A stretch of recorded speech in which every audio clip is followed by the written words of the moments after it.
Hi, this is Joey Heneghan, Beck's Agronomist for Wisconsin, bringing you a wheat update here in the last 10 days of April. Across the state, from south to north, we are in the green up stage. South, of course, a little further along. North may still be melting some snow off the wheat fields with the snow we had last week.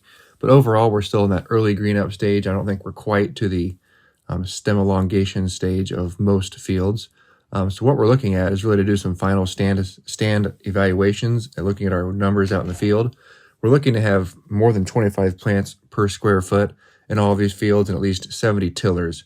If you've got that, you've got a good stand going into this 2023 spring and summer for your wheat fields. If you don't have that many, and particularly if you're in the northern half of the state, there's definitely still time to induce some tillering with an early nitrogen application. If you're at that Feekes 3 where you're at green up but not any stem elongation yet, you can definitely still induce some tillering with a nitrogen application. If we're further south, let's say again like the southern half to southern third of the state, we're probably beyond that point where we can induce that effect. But having a split shot of nitrogen this time of year is still not a bad idea at all. We're, again, I think mostly still in front of the stem elongation stage, that Feekes 5 to Feekes 6 growth stage. That's when the heaviest nitrogen use is for the wheat plant, so we're still in front of that.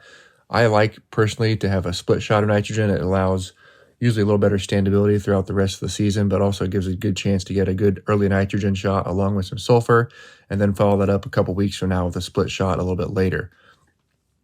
Be sure, if you're doing nitrogen on your wheat, be sure to include some sulfur.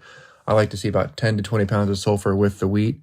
The sulfur demand curve is a little bit earlier in the season compared to, say, a corn crop, what we're used to.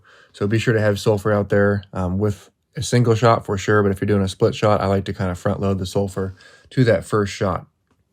Overall, for nitrogen rates, usually like to put a little bit more than 1 pound of nitrogen per expected bushel of wheat, so we're probably looking somewhere in the 100 to 120 pounds of nitrogen applied across most of the state for our expected wheat yields.